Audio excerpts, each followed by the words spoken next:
everybody, what it is, what it was, what it shall be. Welcome to Evening Tide here on the Pucknologists on Town USA. Stick tap to you, Mr. Ted Ramey. It is show 122, as you can see. I am AJ_Strong on all the social media stuff. Joining me, of course, tonight, Rocket Backhander. How are you? I cannot be canceled. AJ, how are you doing? I was canceled. Oh. I don't know. And one, Mr. Birthday Boy, Hockey Jerk. Well, given how old I am, chances are somebody in my age bracket performed the canceling. Oh, man. As always, dude, if you're going to talk, I need you to turn on your camera. I can't wait to see this. Thank there you. It is. All right. Oh, you look so good in a hat. Right. Question, what hotel is that? Whichever casino you would prefer, sir. I can neither confirm or deny. But can you see what the shirt says? Oh, of course. Yeah. I don't age. I just level up. Of course not. All right, everybody. So hit us up on that social media, YouTube, Twitter, Instagram, Facebook, Reddit. Make sure to follow, subscribe, do all those fun things. Hey, if you got us on iTunes, do us a favor. We'd love to get a 5-star and a review out of you, so please hop on over there if you could. That would help us in a big way. Remember, though, if you ever miss a show, you'll want to catch it again, find it on iTunes, Spotify, your favorite podcast platform, always on YouTube, always at tealtownusa.com. And if you want to support the show, feel free to use that, put a little something in the Venmo tip jar. Again, at Tealtown USA. So, two games. Yikes. Now we're gonna talk about David Ayres the movie. Yes, it's happening. Oh no. Jeff Skinner, the healthy scratch. Whatever the hell Top Shot is. But first, let's talk about what should have been 3 games, but only ended up being 2. Starting, of course, versus Minnesota. You'll remember this one because Burns opened scoring in the first minute with another highlight reel marker against Minnesota. God, does he love torching his old team. Mario Ferraro goes full starfish, and Zuccarello would score on one that Jones absolutely has to have. But then 11 seconds later, it's Kaprizov, right? Or is it? That is correct. All right. He scores a tap-in, and that one, can't blame on Jones. That's on the defense. But the Sharks go 0 for 2 on the power play in the first period. Hertl's line on the ice for both goals against. So after the first period, you're kind of looking at this one going, down 2-1 again. All right, cool. Anything standing out for either of you guys at this point? Or are you just kind of like, yep, another 2 points go out the window? Hey, yeah. 2-1. Hey, down 2-1. After the first period, I kind of feel like that's right where the Sharks want to be. The Rocket, I think, said it last week where it's like the second period has gone from being like the worst period to the best period. So I kind of feel like you're thinking after that first period, you're like, well, down by 1, this is exactly where we need to be. We're going to come out, we're going to bang 2 real quick. It's going to be 3-2, no problem. That didn't happen. No. I mean, just both games were a shit show this week. In the second period, Ian Cole makes it 3-1 to get his first of the season. Not the best defensive play from the Sharks, but Jones, that's another one he's got to stop. The Wild totally dominated the first half of the period. Then Foligno puts one in off Milosh's stick, and Jones gets pulled for the 4th time. That's 4 times in 12 starts. For those of you not good at math, Jerk, 4 out of 12, how many is that? That is about, if you round up, 34%. 4 out of 12? 4 out of 12. 4, 8, 12, 30. 30. That's a third, right? There you go. Almost 30. There you go. Oh, 34, almost 34. Fractions, man. 33.33333. Yeah, a bajillion. So anyway, I don't know if Jones would even have that many starts if Dubnyk doesn't go down for a week and a half. But a few minutes later, Couture slams one home from a couple feet out from Kane and LeBanc. It makes it 4-2, gives us some false hope. Then Knizhov just He draws blood with a high stick, and the Wild make it 5-2 with 3 seconds left in a 4-minute power play. And at this point, you're going, yeah, sounds about right. But then, third period, Sharks can't manufacture anything, and Boughner goes full Patrick Waugh and says, Dubnyk, 5 minutes. Let's go. Get the hell out of the net. Yeah. And then Rask gets an empty netter shortly thereafter. Yikes. The refs, now here's the best part about this. The refs let 2 ridiculously egregious penalties go when there was about 5 minutes left or so. And it was one for both sides. It was like even the refs were like, oh my God, just put us all out of our misery. Just get this over with already. And even there's a couple of people on Twitter calling out the Teal Town account saying, oh shit, when a Sharks podcast says it was a trip and they don't call it. But the story of the game in this one, of course, Knyzhov answering the bell against Foligno, who, I mean... I'm sorry. Who? Knyzhov?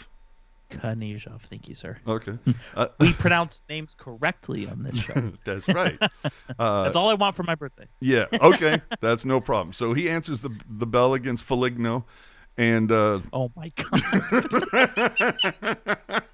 He didn't say which names had to be pronounced correctly. Hey, now.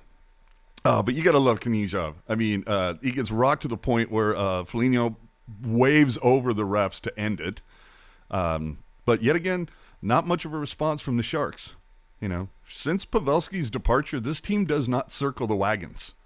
A lot of vets are gone from a couple years ago, whether it's Braun, Dell, Dylan, Donskoy, Goodrow, Haley, Heed, Melker, Nyquist, Ryan, Jumbo. It's a lot of names, and I don't know. I just feel like they're like the anti-friends. I won't be there for you. Damn.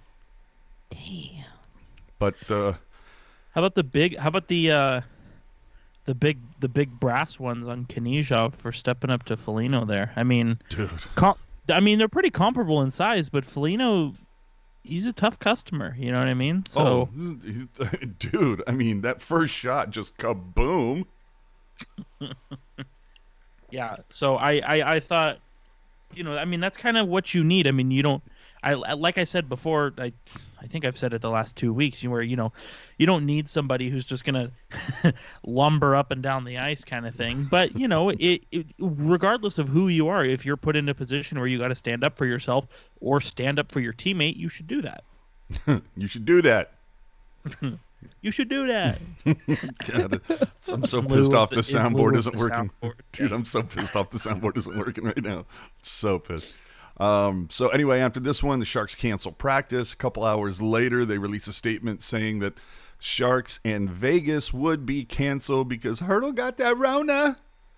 So he'll be gone for a couple weeks. It's not because of an illicit tweet from 10 years ago that they were canceled. Okay. Jesus Christ. Okay. Hey, I don't make the rules here. Oh my God. Okay, so anyway, couple odd days off because we got the positive test. They want to do everybody chill out. Let's do some tracing. Blah blah blah blah blah. We got to test everybody.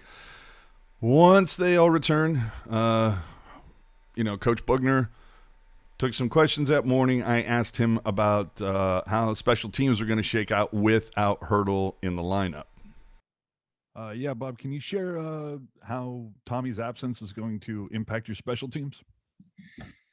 Yeah, well, I think today we had two different looks, obviously, and we built out 2 new power play units, and with or without Tommy, we were changing it regardless. Obviously, it's been something that hasn't been good enough, and we're going to go with a completely different look, and so we've had to make some adjustments around Tommy, but we're making some adjustments anyway. Obviously, he's a big part of the penalty kill. Tommy's, one of our guys, because we're missing right-handed shots up the middle. He's one of the guys that takes a lot of draws on his offside on the right face-off circle. We'll miss him there. And just miss his playmaking ability 5-on-5. And, it's a big loss for us, but, we're a team that, not necessarily scores a ton of goals as is. So we gotta do our best without him. So as you can hear there, it's first off, the special teams are being thrown into a blender, which they probably needed to be anyway. But the bigger thing is saying, talking about Hertl, his face-off percentage. Yeah, they felt it because St. Louis, I believe St. Louis at one point had won 76% of the face-offs in this game. Jesus Christ.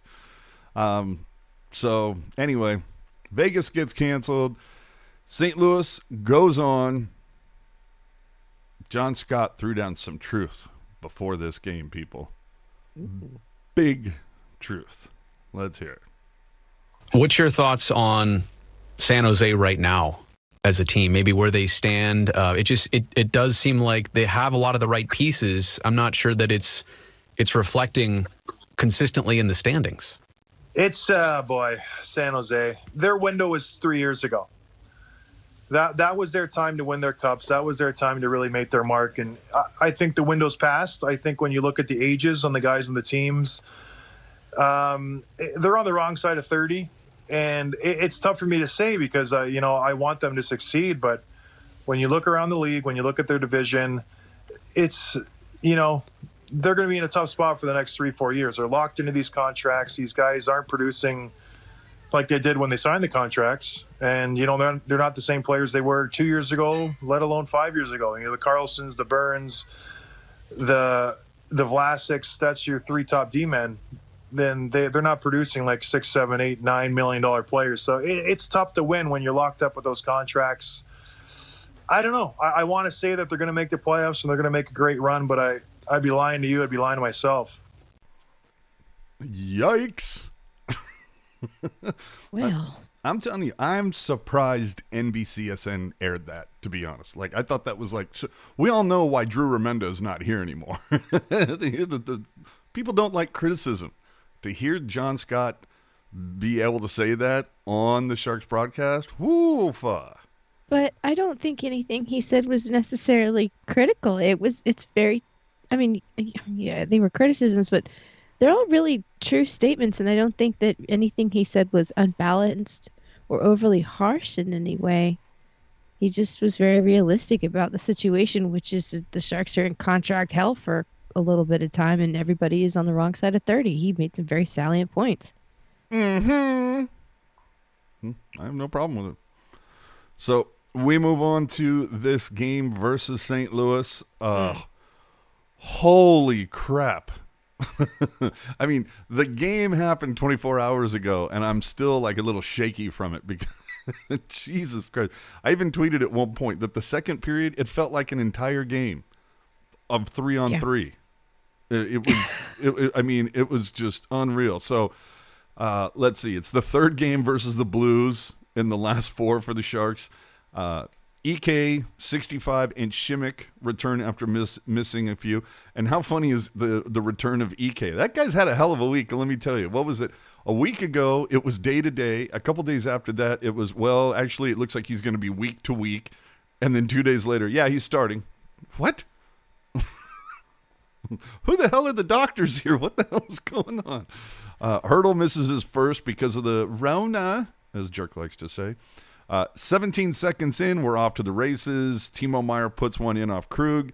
Scandella would even it up 6 minutes later. Perron holds EK, and then Kane gets a power play goal, and you're thinking, okay, 2-1 after the first. Feels good. Better than being down 2-1 like we were a couple days before versus Minnesota, right? Wrong. What's Cat's name? What's his Blay? Sammy Blay. Blay. Okay, that's what I thought. So Blay ties it for St. Louis. Then Meier notches his second of the game, coming again on the power play, so at least that part's good. Meier finally getting off the schneid. If I do remember, he was on the not hot list last week. But less than a minute later, Schenn ties it at 3-3. That is 3 goals on 11 shots for the Blues. Anyhow, Kane would score again. That leads to Binnington getting yanked and the moment of the game.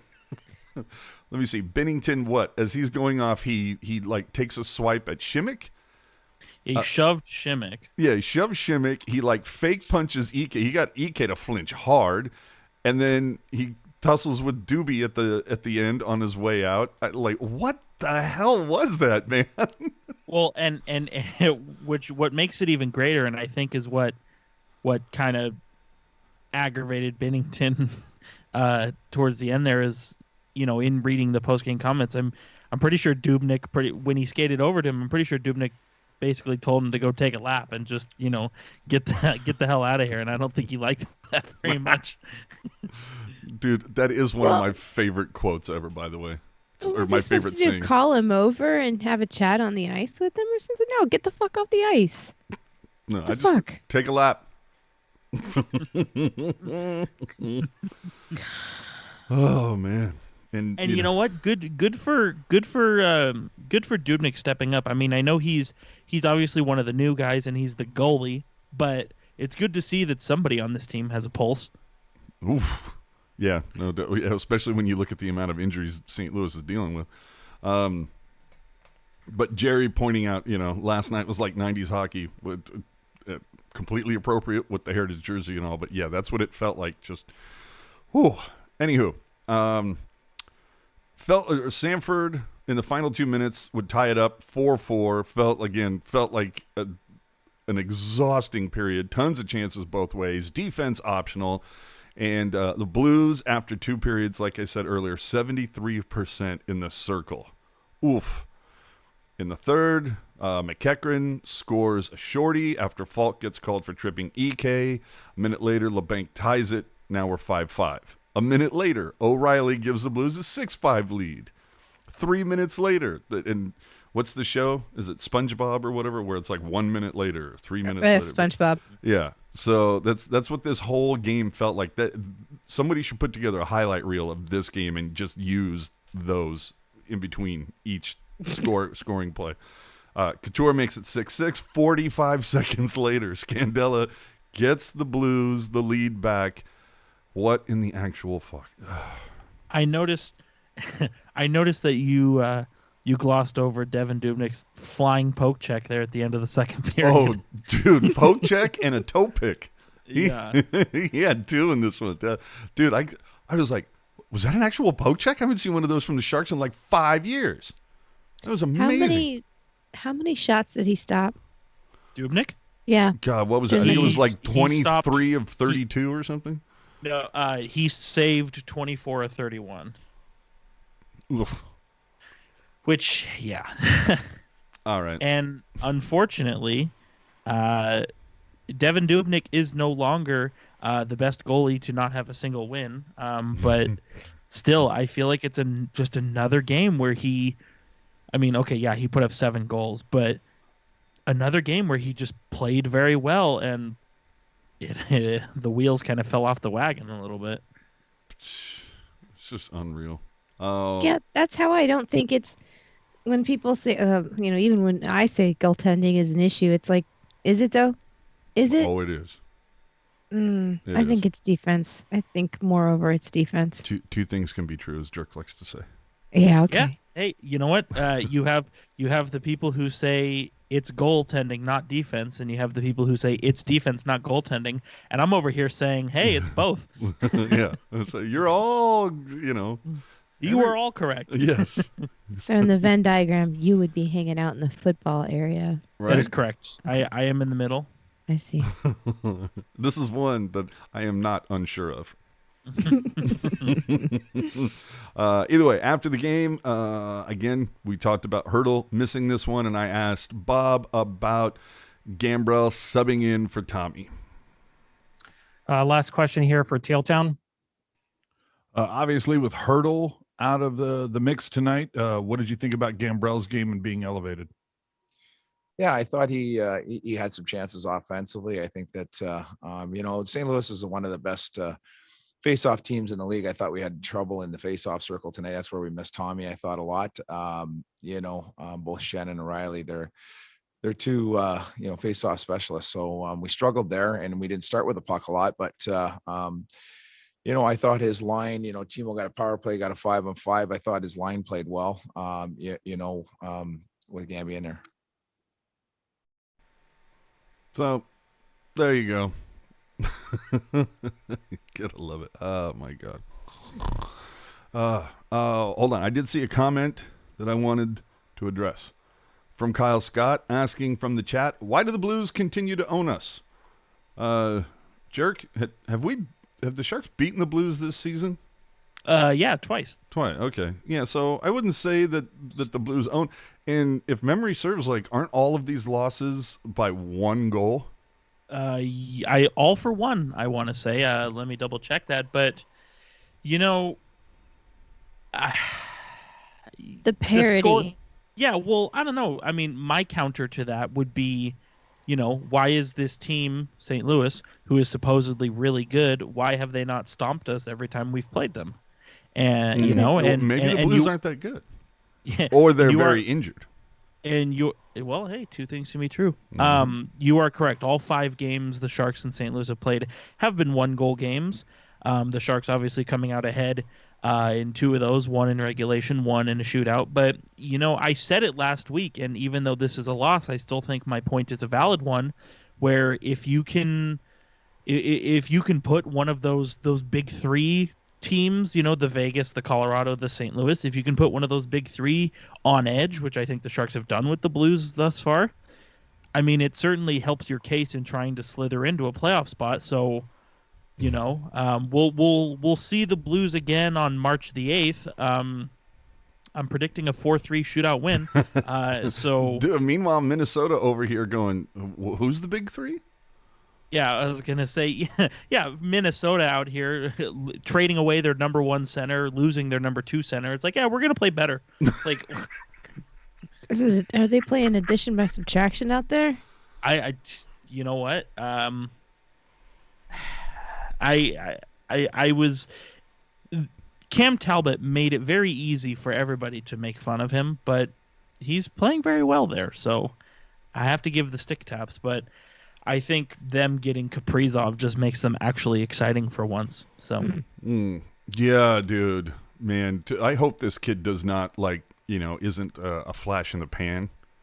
Like, I hope he doesn't have a sophomore slump. I hope he, is not like that. Like, look at Pedersen in Vancouver. Like, dude was on fire that first season. A lot of people are on him this year, but anyway. So but also during everybody in Vancouver is bad this year. Yeah. And even then, he's not doing that bad. I don't mean to get off topic, but he's not doing that bad. Of note, during the post game, which did make it on air, but if you go to the website, was edited out.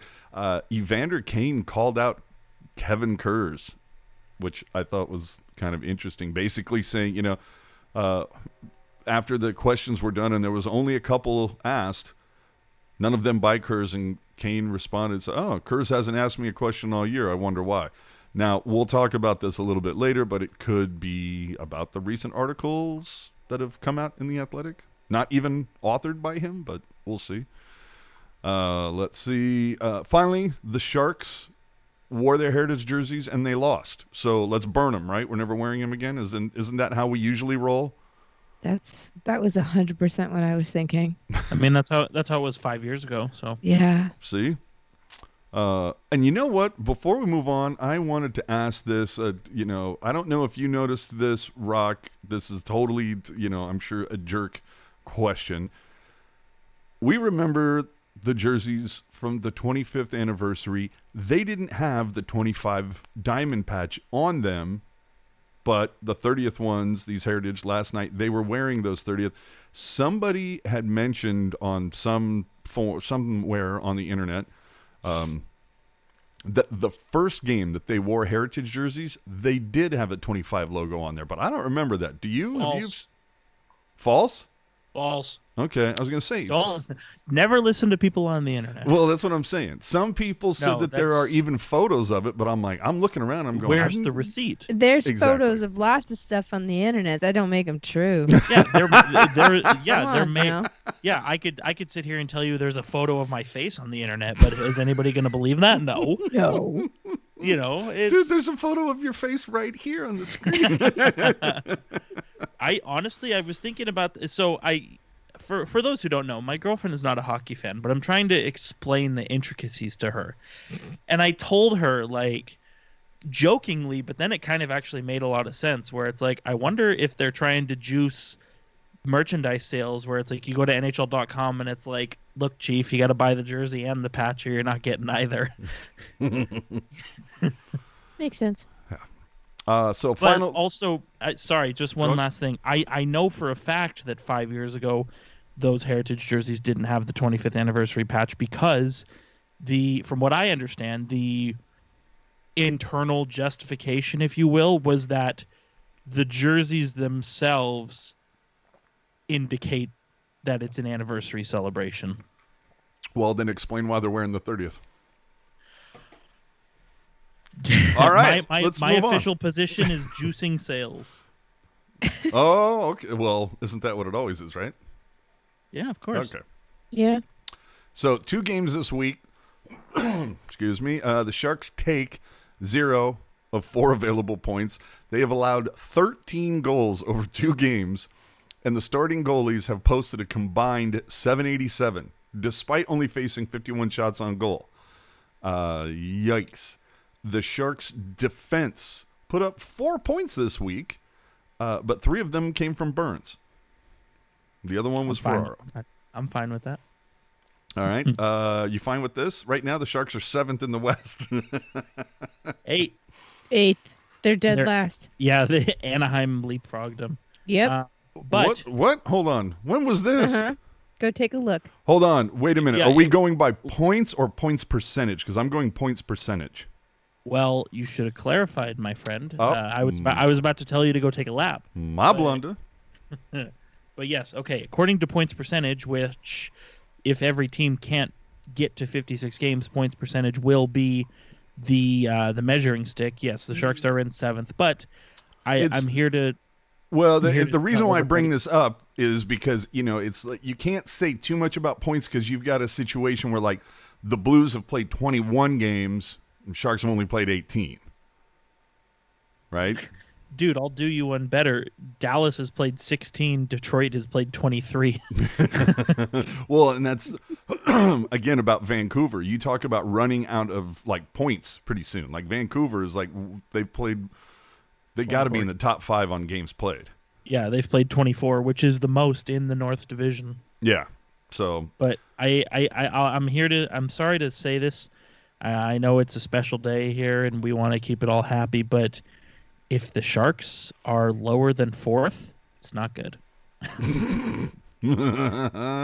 just saying. I mean, we can argue all podcast about 7th or 8th, but hold on. Yeah. Rocket's trying to. Is that supposed to say meditate through the stats? I think it's supposed to say mediate. Oh, meditate. I'm trying to meditate to the stats, trying to keep my calm. Hold on. I like this. Increase my zen.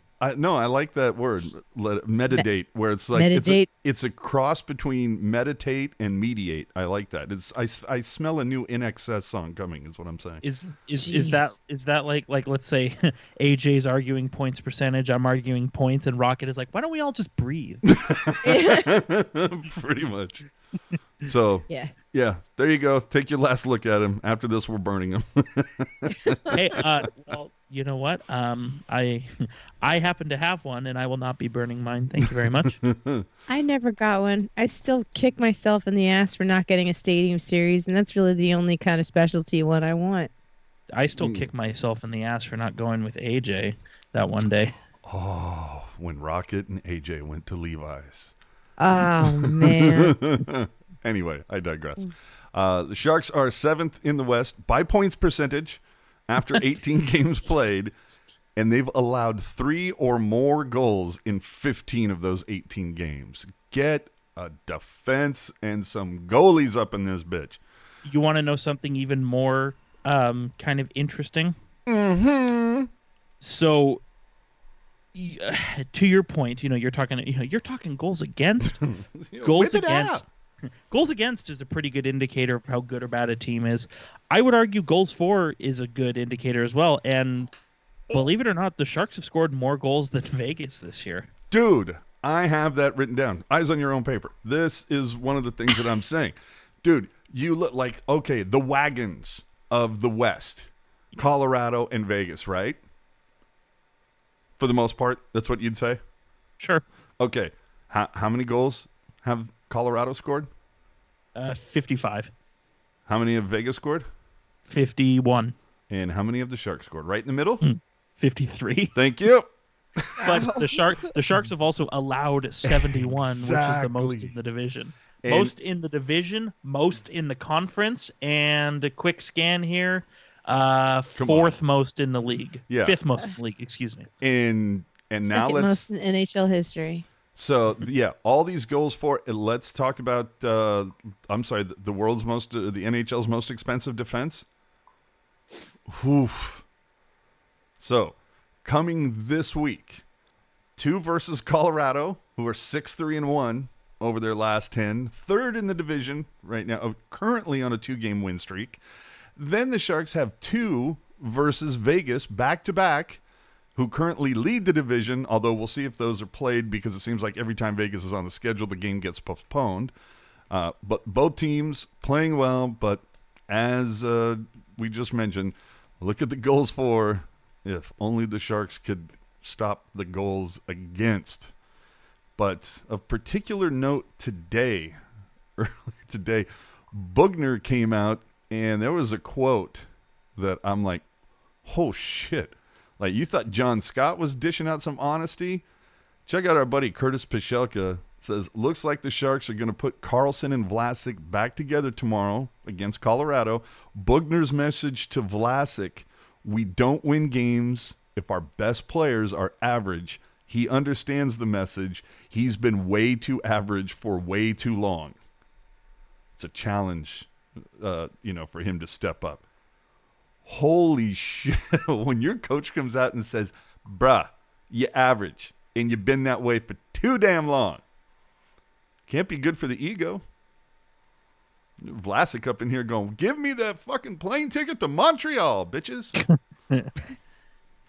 Yeah, but I think I mentioned it 2 weeks ago, but it's nice to finally have, with Bob Boughner, it's nice to have a coach who's going to say, look, I don't care if you're Erik Karlsson or if you're Frederick Hendemark. Like, if you do something good or do something bad, we're going to make it known. And, we talked about Peter DeBoer. We talked about Todd McClellan. It was always, well, as a team, we got to, we all got to get it together and blah, blah, blah, So it's nice to see some accountability. And I think, in the long, it's all going to kind of sting right now, I mean, you think about it from the perspective of Vlasic, it's like, damn, I'm a good player and I'm busting my ass and it's not good enough right now. But I think ultimately, I think it'll come out, it'll benefit because when you're held to that level of accountability, it almost becomes like your baseline. You know what I mean? Where even if you have a bad night, you're still okay. Yeah. Mm-hmm. Let's talk about N. Hernandez in the chat here for a hot minute. So I guess that means for the love of San Jose. Explain to me why Dubnyk wasn't benched last night after the 4th goal.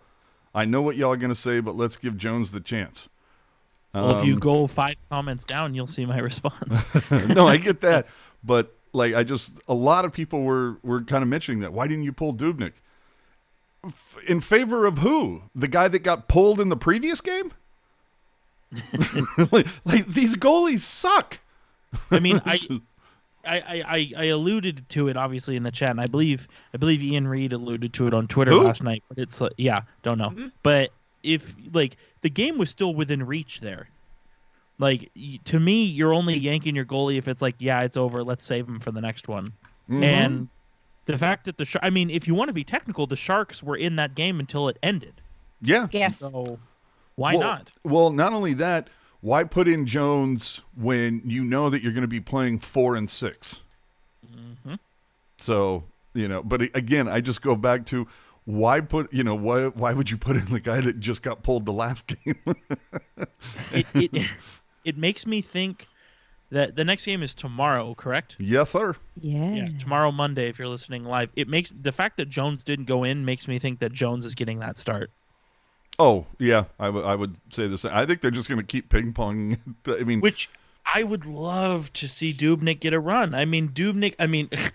Somehow, in some weird reality that we're currently living in, Jones has more wins than Dubnyk, but Dubnyk's been the better goalie.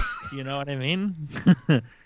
When it comes down to making saves when they have to make saves, Dubnyk seems to be better at it than Jonah is. Unless the game is in the shootout. Then Jones is the best goalie to ever play the game. Yes. Maybe the Sharks should just, play for the tie every time. Yeah, I would just dress one less skater every game and play down a man. No, you just you sneak him in there with the same sweater and everything on, but you just don't tell anybody that you switched the goalies out. Remember, hashtag nobody Burns watches for West Coast Vezina. hockey anyway, so nobody's going to notice. Yeah, Burns for Vezina. So check it out. So hold on. Let's talk about this. TC Smith in the chat saying Stalock is available. It's put on waivers. This has been mentioned on social media for $285,000. Or I'm sorry, $285,000. Yeah, I'm like, what the fuck did I get two from? For $785,000, yeah, I'm taking a look at a guy that used to be on the team. And it's not as if Doug Wilson does not have a propensity for bringing back former Sharks. Hello, how many times has Michael Haley put on a jersey? What? Dude, Jeff Friesen, Sandis Ozelinch, there have been Brad Stewart, Scott Hannon, Rudolph's Balsers, yeah. Patrick Marleau. Oh God, yeah, you right. Who? You know what? I think I would be down with Stalock coming back. I mean, he's, it wasn't working out here at the time just because, Niemi and then Jones were obviously better options than him, but he's gone away to Minnesota. He's had time to figure it out, become a starter, or at the very least a 1B. And I think he would be a capable goalie to have between the pipes. That said, the Sharks have the cap space for it, but I don't see the logic in bringing in a third goalie unless one of the two you already have is getting thrown overboard. Exactly. But doesn't it give you that option to do that? True. Yeah, you're right. But I mean, I don't know. It's the Sharks claim that they're still in the playoff hunt this year, so there's no reason they would trade Dubnyk at this point. I don't know. Maybe we kind of talked about it. I don't even remember when, but I think it would be a pretty big fourth dimensional chess move if Doug Wilson claims Stalock, anoints him as the goalie being protected for expansion, and then leaves Jones exposed. Oh, that would be great. That would be a very creative. Chess. Yeah, it's a very creative way to try to offload that contract, but at the same time, I don't. Can Doug Wilson really put not blind, but that much faith in his game being improved, where he can just sell him to the team and the office and everything else about him being the solution to everybody's problems, when in fact he just costs less money? Well, I think you kind of have to look at it where, the goalie of the future, Alexei Melnichuk, he's not there yet, right? So I kind of feel like come on, John King. We're not there yet. So I kind of feel like with whoever is the goalie for the Sharks right now, you're in a position where it's basically one guy, two guy, three guys, we're going to rotate through until our guy we got in the wings is ready to go. So let's just say, like I said, in my hypothetical doomsday scenario, if you claim Stalock, throw Jones overboard and re-sign Dubnyk, or you don't claim Stalock and you re-sign Dubnyk and you keep Jones, or whatever combination happens, you're still having a 1A, 1B type of situation until Melnichuk or Coronash or insert future starter here is ready to go. So why not, To the chat real quick, Raphael saying, call me crazy, but I think Stalock was better than Niemi. Chief, so does AJ. Dude, I was driving that bus for a long time. You cannot unlock the Stalock, right? Yeah. There is no key for the Stalock. There you go. Doug Wilson waiting for Aaron Dell to hit waivers. Yes, I like it. And then Jerry up in here, Doug's Gambit. For those of you who have not seen the Queen's Gambit, go see it. You'll get the joke then. Anyway, but speaking of the goalies, right now Jones, a 385 goals against with an 877 save percentage. Not much better. Dubnyk, 346 with an 892. And, of course, last night versus St. Louis certainly didn't help those. One thing that has gotten a little better is the scoring by period is not at least so skewed in the second like it used to be. Over the last 5, the Sharks have won the first period 6-5, lost the second period 10-9, and lost the third period 20-19. So just at least it's much more even keel versus these swings where it's like, well, the Sharks outscored the other team in the first period over 5 games, like 15-3, and then in the second they're down 30-1, which is what it felt like. You know what's pretty interesting? Just I'm thinking more about the goalie stats you just mentioned, and Dubnyk has better stats than Jones, not by much, but they are better. Yeah. Well, and again, One Jones, win Jones has been compared- pulled 4 times. That's what I'm saying. 1 win compared to Jones' 6. It's insane, dude.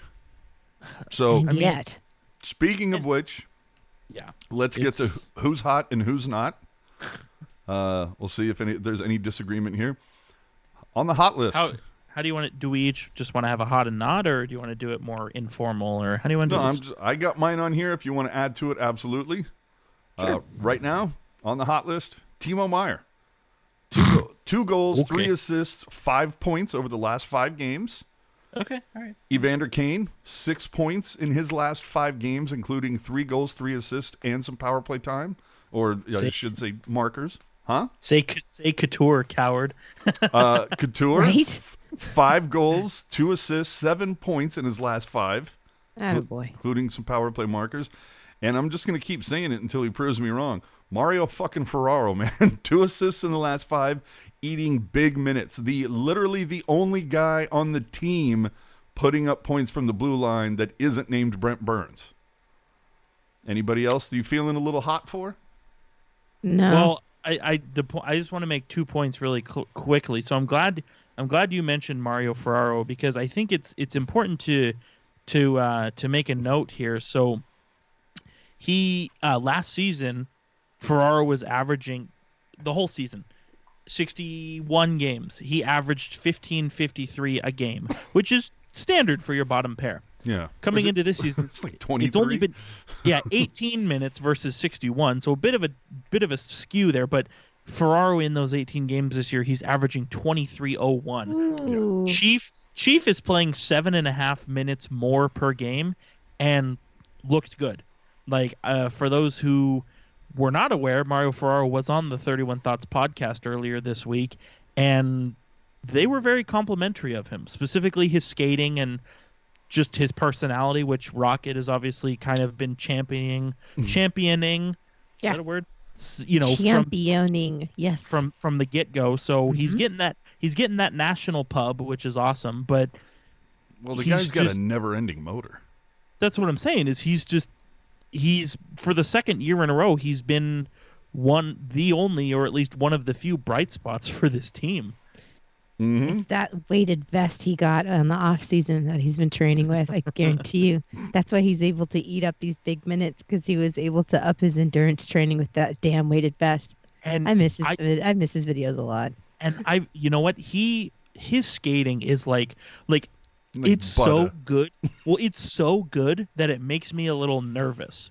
Just be like you look at him skating, like say he's skating backwards to defend and the puck somehow finds its way on his stick and now he's going to go forward.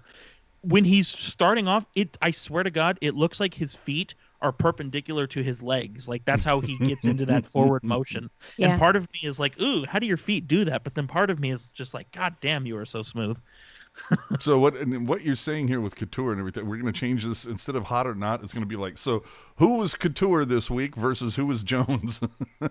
Man. No, I think, especially when you're in a losing season, kind of like the Sharks look like they're headed for this year, I think it's important to kind of analyze what is good with the team. And so that's why I think, especially why I've wanted to like hammer on Ferraro, just because he's a young defenseman, and hammer on Couture because he's the captain.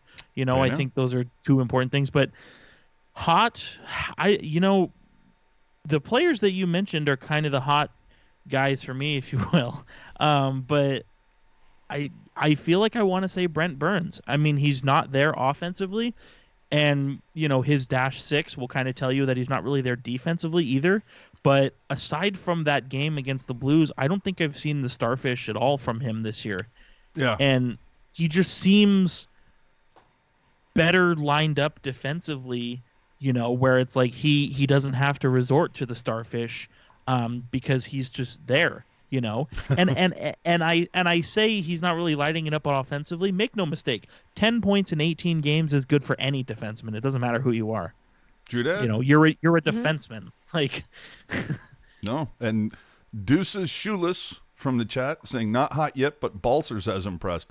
Dude, I mean, he's playing in the top 6, and he's sticking. I'd like to see more goals at this point. I mean, he's only got 1 goal, 3 assists in 8 games. I'd like to see more, considering how much ice time he's getting. But you're right, he's not getting killed in that position. Exactly. And you brought up something here that I do want to go over, but let's get to the not hot for a minute. And this is going to be the part where Jerk has a sad. Ryan Donato. Not hot, dude. Bumped down 1 point, an assist in your last 5 games. I get, if anybody is bummed out that there hasn't been a shootout in a while, it's Ryan fucking Donato. It's the one thing he's like, dude, I got this. Yeah. Well, maybe he should just practice more on being a face-off specialist. Yeah. Because the team kind of needs one of those right now. Yeah, him and Gambrell should put a club together. Yeah. Work on that. Matt Niendo, Long Beach native. No points in his last 5. Yeah. I mean, yeah, but you would still hope that, he contributes every once in a while. Just haven't really noticed him out there lately. You know what I'm saying? Sure. And then, of course, Martin Jones pulled for the 4th time in 12 starts. And Devin Dubnyk, did decent in a mop-up role, but follows up that game against Minnesota with the St. Louis debacle, as we said, stopped 24 of 31 for a .774. Yikes. But should we just start calling Devin Dubnyk the janitor? He's to clean up Jones's mess. That's right. He's good in a mop-up role. But let's talk about this for a second. The Sharks had their worst start as a team in 16 years last season. They allowed 64 goals in their first 18 games. How many have they allowed in the first 18 this year? 68? 70. Oh! All right. Last year, they started the first 18, 7, 10, and 1. What are they this year? 7, 9, and 2. Hey, that's better. That's exactly. better. I knew you were going to fucking say that. I didn't say they're going to go to the playoffs. I just said they'd be better. That's better. That is 1 point better, sir. Why don't you go take a lap and I'll take it from here. Why don't you buy him some running shoes? But this is, this is horrible. They've allowed 45 goals at 5-on-5. Right, that 2.5 goal per game average is the second worst in the NHL, behind, you guessed it, the Ottawa Senators. I feel like you should be like Yakety Sax should be playing behind you when you're reading these stats. Yeah. Yeah. And if that wasn't the end-all be-all of being worst, Jones and Dubnyk have a combined .880 save percentage, which ranks 30th out of 31 teams. Who aren't we? Who's worse than us? Guess it. Survey says. Oh, look at that. Ottawa yet again. Yeah. I want to back up really quick. Back that ass up. I don't know that I would put him on the hot list, but I would say really we're going back to that already. Yeah, it popped into my brain as I was kind of looking at everything here. I don't even know. I wouldn't put him on the hot list. I don't even know if I would put him on the heating up list. But you know who's on a nice simmer?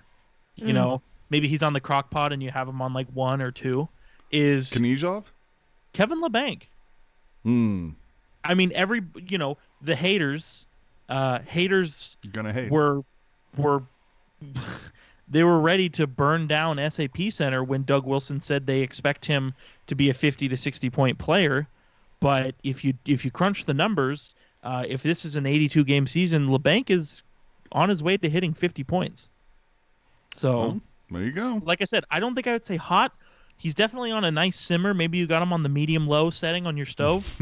Not bubbling but over yet. He's right there, and I think that I feel like we're talking way too long on this, but that line Couture, Kane, and LeBanc, I was very confused when that line got put together, but it's been very good. Yeah.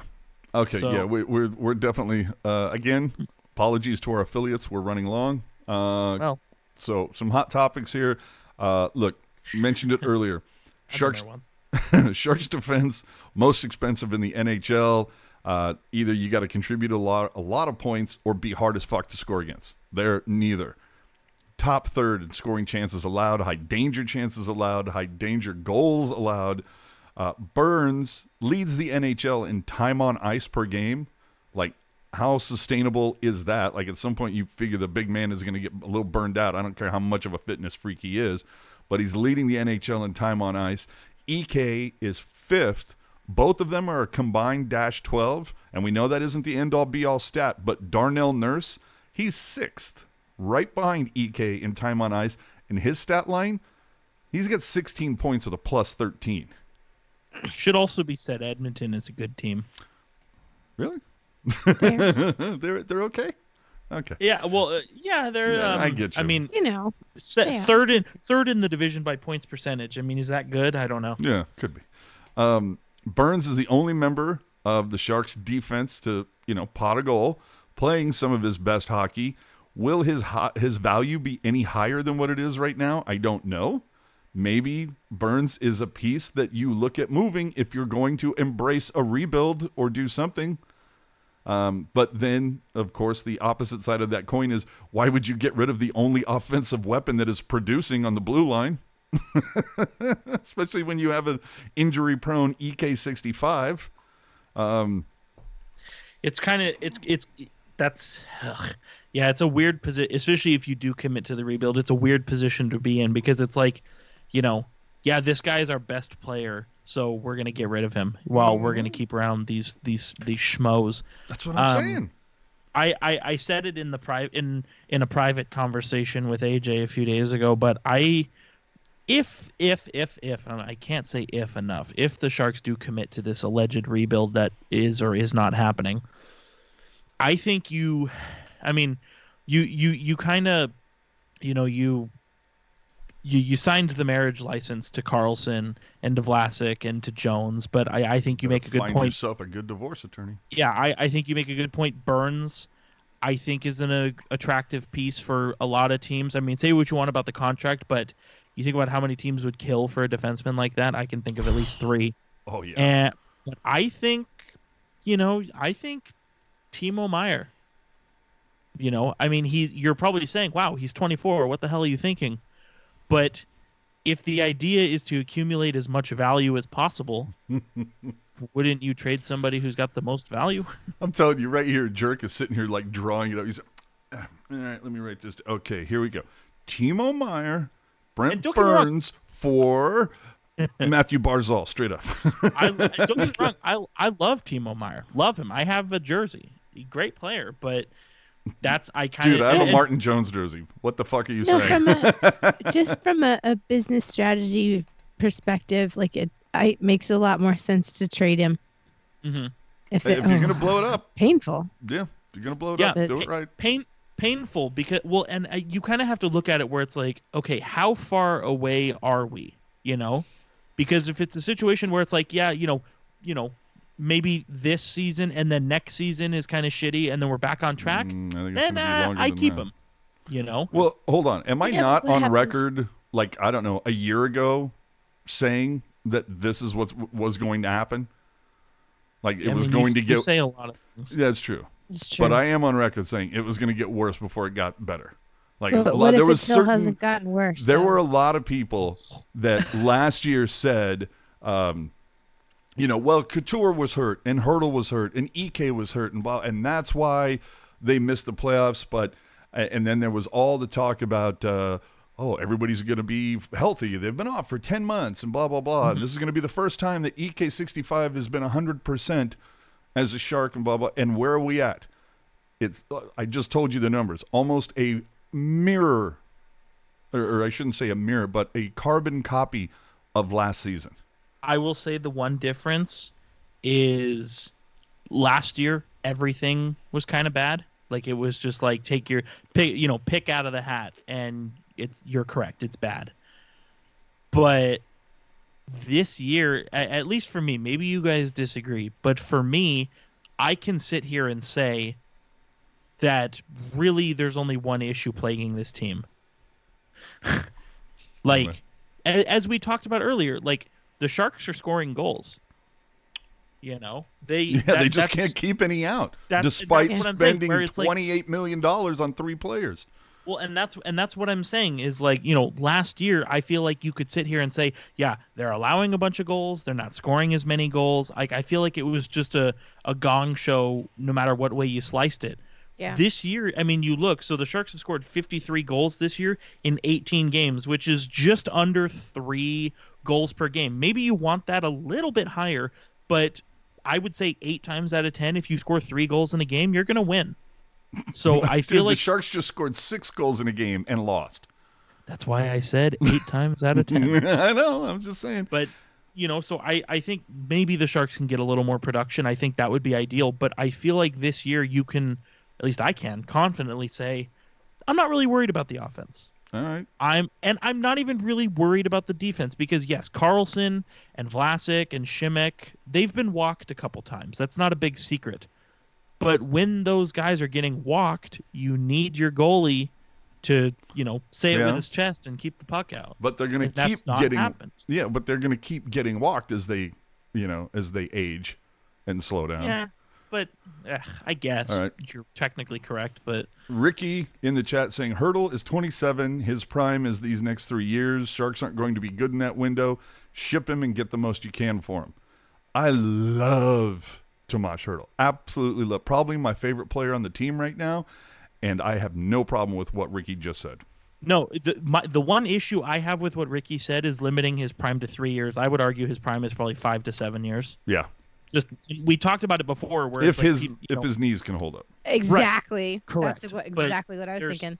You know, there's this idea where as soon as your age flips from that 2 to 3 in the first number, it's kind of like you might as well just be dead. And no, that's not the case. You know, a lot of NHL players don't really hit their full stride until they get close to 30. So, you know, I think 3 years is maybe bare minimum, 5 to 7 probably. But that's kind of the point I was making a little bit earlier, where it's like, okay, if you do a self-assessment and you say, yeah, we're maybe 1.5 to 2 years away from this thing, I think you just deal with it and wait to see the light, kind of like what Tampa Bay and the Boston Bruins did. But to what's this person's name? Ricky? To Ricky's point, if you're looking down the road to 2025 and it still looks ugly, yeah.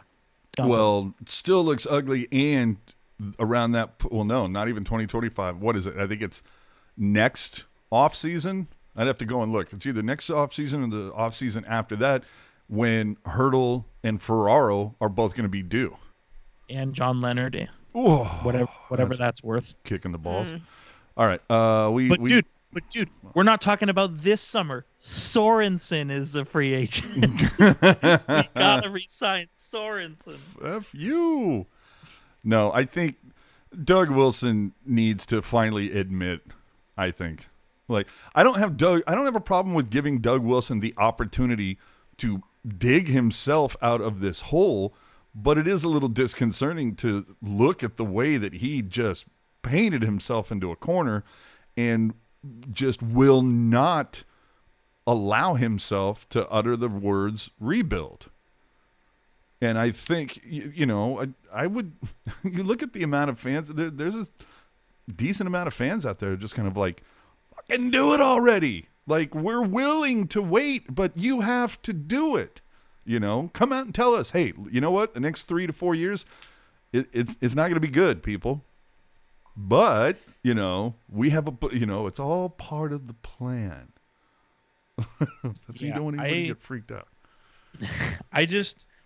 I agree with you, but I think, at least again, for me, maybe you guys disagree. I think it's critical to mention that, what's happening right now.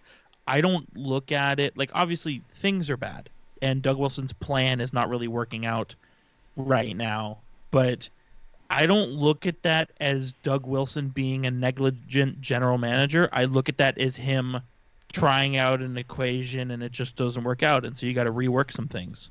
Well, and Because I'll tell you this, negligent would be letting Brent Burns go to UFA when he's in a Norris Trophy season. That would be negligent. yes, but I go back to the point of, last season Doug made a shit ton of bets. It was like, we can continue, we can go on without replacing Pavelski, Donskoy, Nyquist. We can, we'll still be able to win games even though we're losing 112 points from just those three players. And we were second in scoring. And the reason why? Oh, because guys like, Chmelevski, Chekovic, who's the other guy that was kind of highly touted that we kept hearing about? I remember. Blichfeld. Blichfeld, Shellman to another. And you know what? Guys like Sorensen and LeBanc, they're going to be able to take the next step, as is Suomela, as is Gambrell. They bet on all of these things happening, and not a single fucking one did. Imagine what a shit show last year would have been had Ferraro not panned out. So everything you just said is correct. Those bets did not work out. But in that position at that time, those are the bets you have to make. I just look at it and go, Jesus Christ, did that scouting staff way overvalue what they had? No, I don't. No, I don't think they overvalued what they had. I just think that they overvalued how close they were to making the show. Well, that's what I meant. Okay, but I just think it's like, to your point. So Pavelski and Nyquist and I guess Donskoy, they leave, and so it's like, okay, the offense has got to come from somewhere. Mm-hmm. I think a smart person would say it probably should come from the players we still have. So I don't think it was a bad gamble to make. It's just not working out very well. And it's like I said before, this is not a situation where Doug Wilson's like, fuck it, let's just throw out, guy from the Guy Factory. This is a No, I get what you're saying, but like here from Deuces Shoeless in the chat, Chekovic is killing it this season though. Oh, really? Not in the NHL. I was going to say, and what line is he playing for on the Sharks right now? I mean, okay, but hold on. Deuces Shoeless, which is a hell of a name, by the way. Right. I mean, I agree with you. He's not doing it in the NHL, but it's still worth noting. It's not like he's tearing up junior or he's in the American Hockey League. Like, he's in a top professional league in the world. So at the very least, it's encouraging that he can hang with more ice time with the big guns. You know what I mean? I mean, it's not in the NHL, but it's in a top professional league. No, I give you that. And Jacob in the chat saying, to me, they didn't overvalue. The main stars underperformed. I'm not talking about the main stars. Two things can be true. Yes, but I'm not talking about the main stars. I'm talking, that those names, Shelevsky, Chekovic, what was Blichfeld, Shellman, whoever, names that were being touted as like, these are the guys that are going to step in and take the spots. They're ready. They weren't. Like, not even close. If memory serves,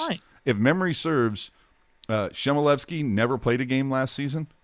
No, because he was injured. Yeah, he had some issues. But I mean, he played, but he was injured. But he didn't play for the Sharks. Correct. Okay, and he's only played twice so far this season. Yeah, I mean, he's okay. Good, but I'm not saying, but no, but that's not my point. Stands. No, yeah, but the I know point is that it was these guys are ready to go, and Chekovic has yet to play a game as a Shark. Shemelevsky has 2 more games in the NHL than I do. Okay, for now. Yeah, for now. And then again with the whole thing with Erik Karlsson. I mean, if he keeps getting injured. He's going to make Marty Havlat look like an Iron Man. Mentioned it before. I see Erik Karlsson trying to avoid contact.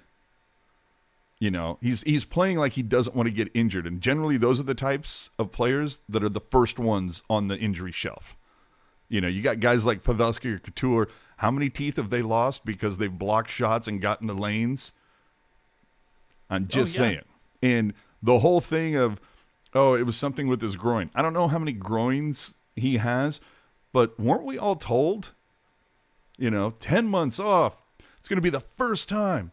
In fact, Wyszynski, back in October, Doug Wilson says all the injured Sharks are 100%. That includes Erik Karlsson, who told the GM he's not limited in any way. Wilson said this might be the first time Erik's been 100% healthy with us. And he made it through, 14 games? Let me ask you. Sorry, go ahead, Rocket. Like he maybe was the first time that he was 100% healthy, but he still has yet to be 100% honest. You're right. Okay. Hold on. What's going on here? What's going on with Rocket's face? We're not arguing. We're just discussing. We could disagree and still be friends when the red light goes off. Yeah. Mm-hmm. We clearly need to start a political podcast so we can do the same thing, but show that you can still have difference of opinion, but get along afterwards. But anyway, go ahead. So as you both know, I love my examples. So let me make an example. So let's say, and I'm just going to use arbitrary dates here. So let's say January 1st, 2019. Let's say I fall down the stairs and break my right arm. Okay. Patch it up, healed up, everything's 100% ready to go. Then January 1st, 2021, 2 years later, I get hit, I don't know, fall off a building, I don't know, and I break my right arm again. Are you going to be talking about my broken arm from 2 years ago? Like, you can say, like, Erik Karlsson's groin injury from a year and a half ago can be 100% healed, and he could have re-injured it in a separate incident. Two things can be true, as I like to say. I don't have a problem with that. What I have a problem with is the fact that Chief cannot get through a season. Yeah, you're right. Yeah, for 11 and a half a year, you should get through a season. How many points do the Sharks have right now? Like 16, somewhere in there? They have 16, yes, right. out of a possible 36 if they were 18-0. Whatever. Okay. Yeah. So at the end of the season, what's the higher number? The amount of points that the Sharks have, or the number at center ice?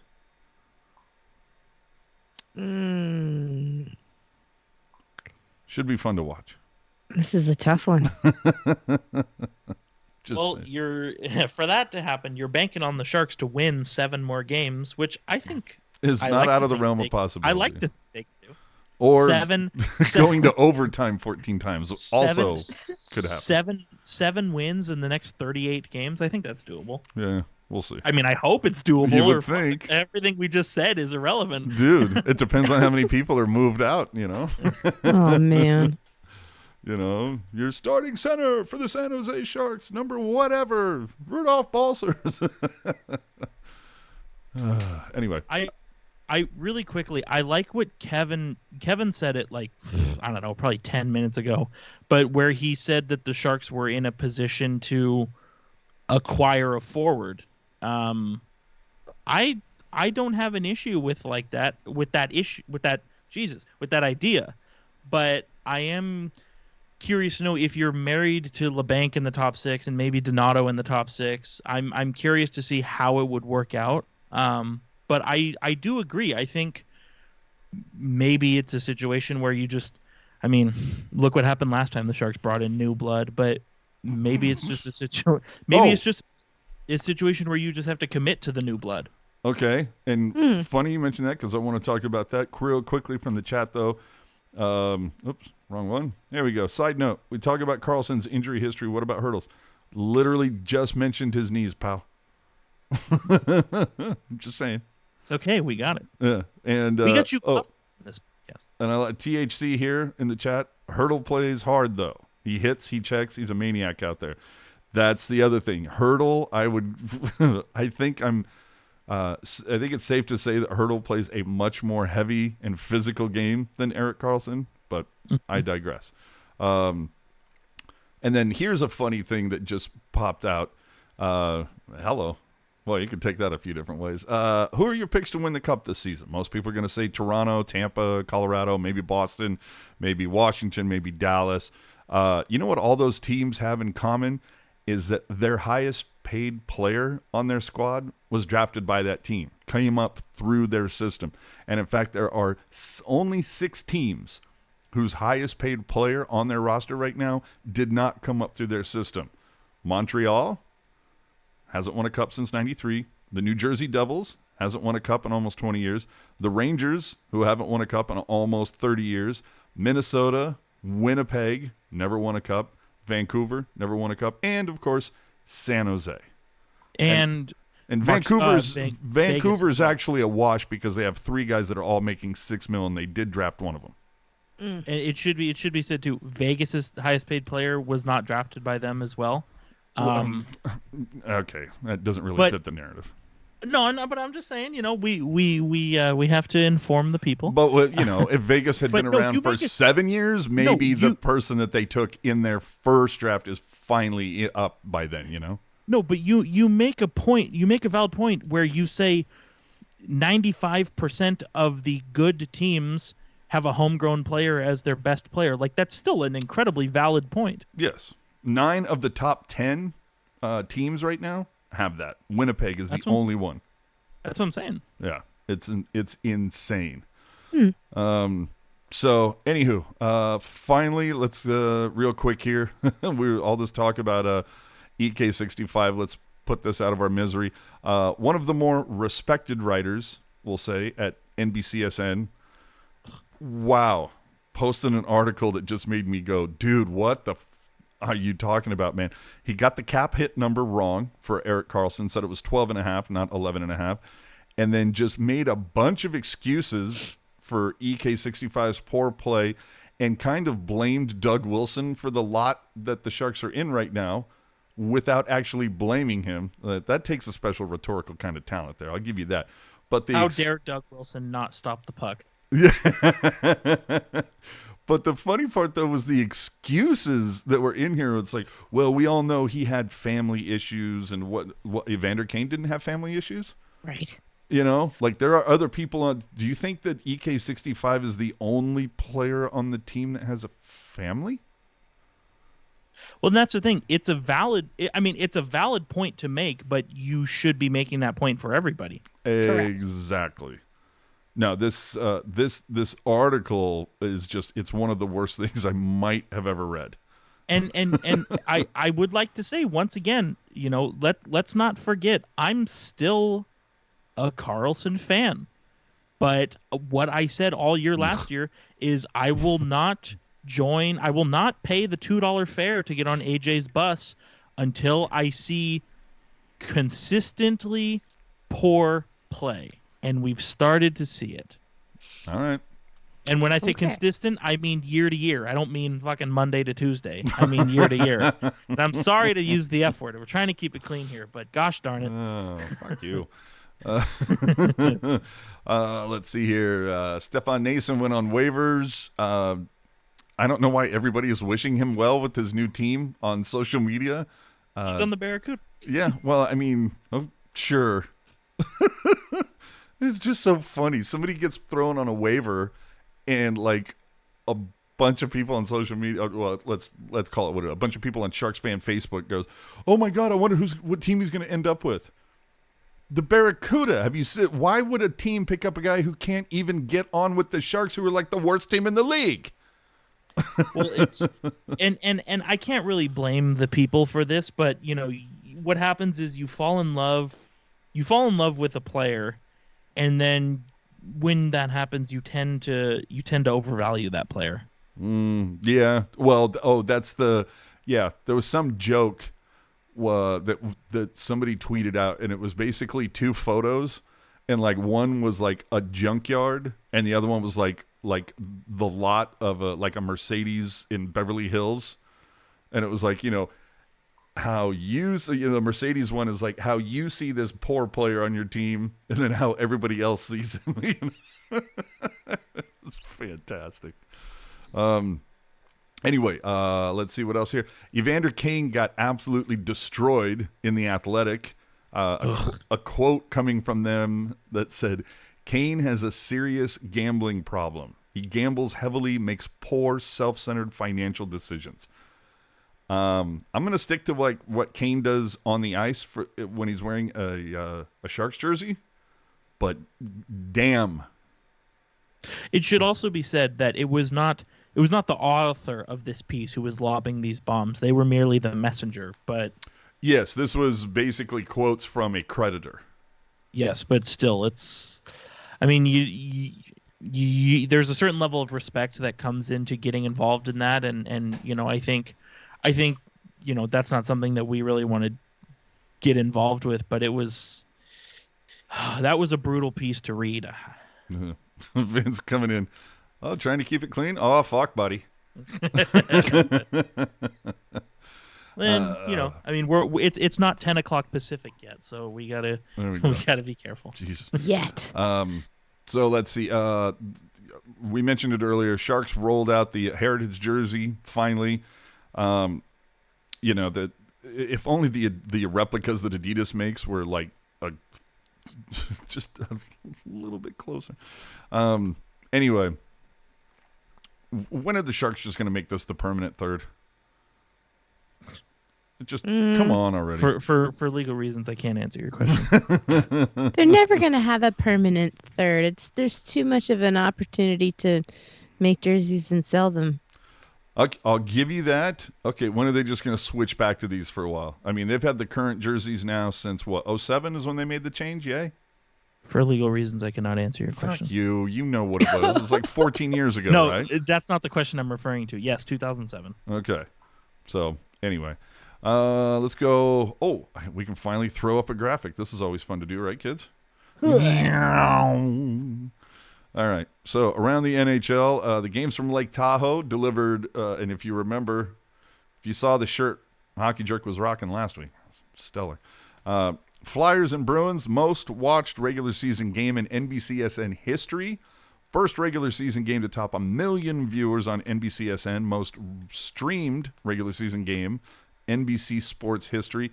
Does that speak to the eyes the Flyers and Bruins can deliver? Sure. Does it also speak to the fact that the Sunday game essentially was almost a prime time spot back east? And does maybe the whole clusterfuck of the game the day before with the 8-hour intermission garnering so much interaction on Twitter, maybe that helped drive more eyes going, oh man, if that was what they screwed up on yesterday, I can't wait to see what they do today. Who knows? Disney is evidently in development with David Ayres to come up with the movie. That's not even it was a cool. I didn't even want to talk about this because it's such a fluffy, past the news kind of thing. But it's not even a story. like the actual David Ayres story is not a story. No, but what I'm saying is correct. It was an event. Okay, you take his entire life up to when he came into the game as the emergency backup, and then if you add him getting signed to a contract and becoming Carolina's goalie, then it's a movie. But started and stopped. It started and stopped with that 33 minutes in relief he played. Yep. Yeah. No, and I feel you on that. And it's not as if we've never seen Hollywood take creative license. So maybe the movie will be what you just said. You know, maybe. But haven't we seen that before? Like, isn't there a movie called The Rookie? Where somebody is like a pitcher, an old man, and you know, somehow comes in probably another fucking Disney movie. Dude, like Mike, Lil Bow Wow is like this 12-year-old kid, and he gets Michael like Mike. Yeah, no, who the hell fucking Lil Bow Wow? He's a rapper. How do you not know who Lil Bow Wow is? Because I like music, dude. His acting, man. He stumbles on a pair of Michael Jordan's shoes that got electrocuted, and then he becomes an NBA player at age 12. Yep. That movie's been made. Dumbest fucking premise I've ever heard. And also, kind of different, but not really. Most Valuable Primate. They had a fucking monkey play hockey. I remember that. I've seen clips of that, and that always makes me uncomfortable to look at. The weird feel-good story. Give me a John Scott movie. Give me that. Yeah. That one I'll watch. Give me 5 episodes on of a Disney Plus series and call it a day. Yeah. All right. Let's move on. Have they started engraving McDavid's name on the heart yet? And if not, why? No, because the Maple Leafs fans will storm the NHL headquarters in New York. I can't answer that for legal reasons. Right. Elliot Friedman reported on a Hockey Night in Canada that the NHL is looking at NBA's Top Shot.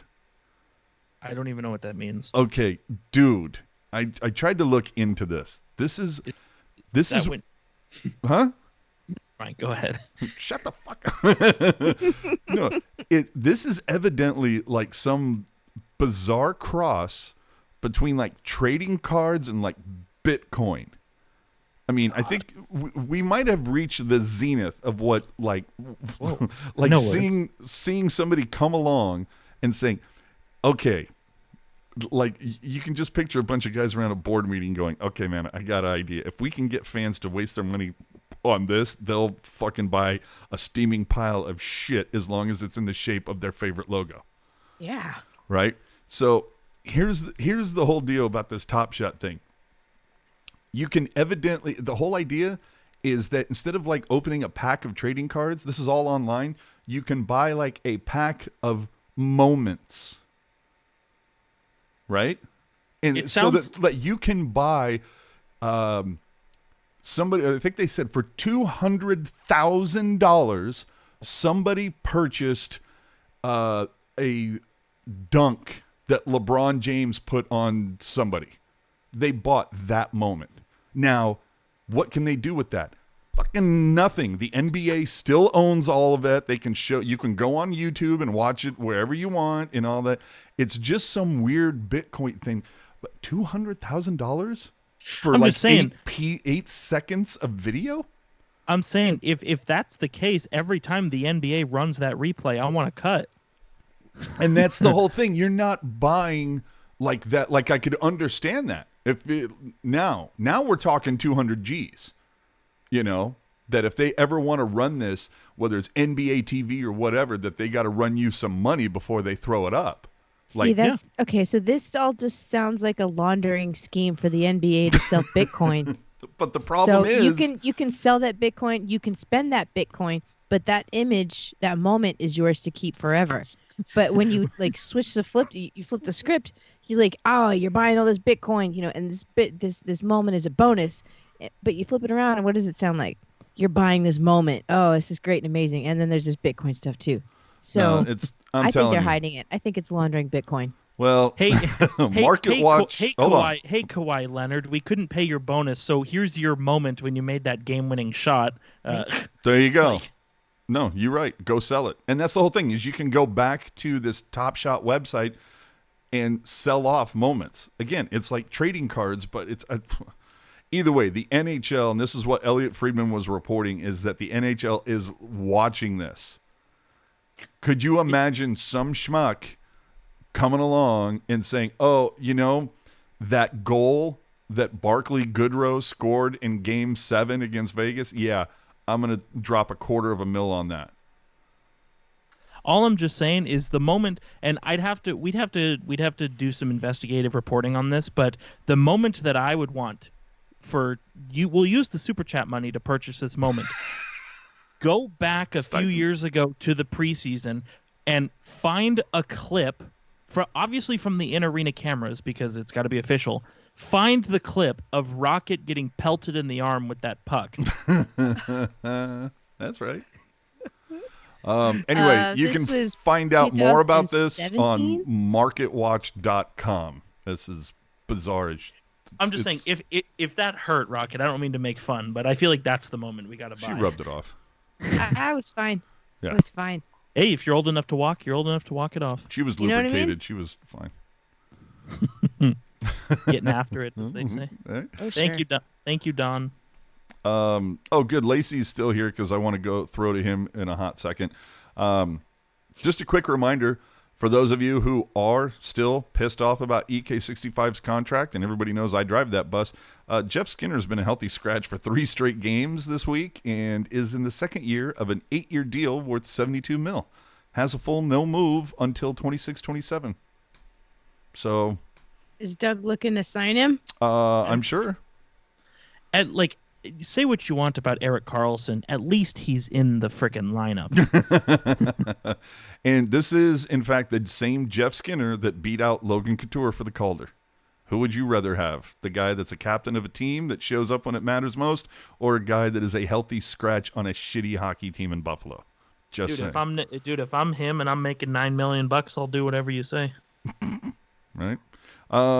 So, after nearly a full 2-week layoff, the Barracuda returned to the ice yesterday, only to fall into a 3-goal deficit after 20. But in the second period, the team would reel off 4 straight goals and add 2 empty netters late in the third to get a 6-3 win over the Ontario Reign, your LA Kings affiliate. Goals came from Gabriel, a couple from Handemark, Blickfeld, Shellman, and Suomela.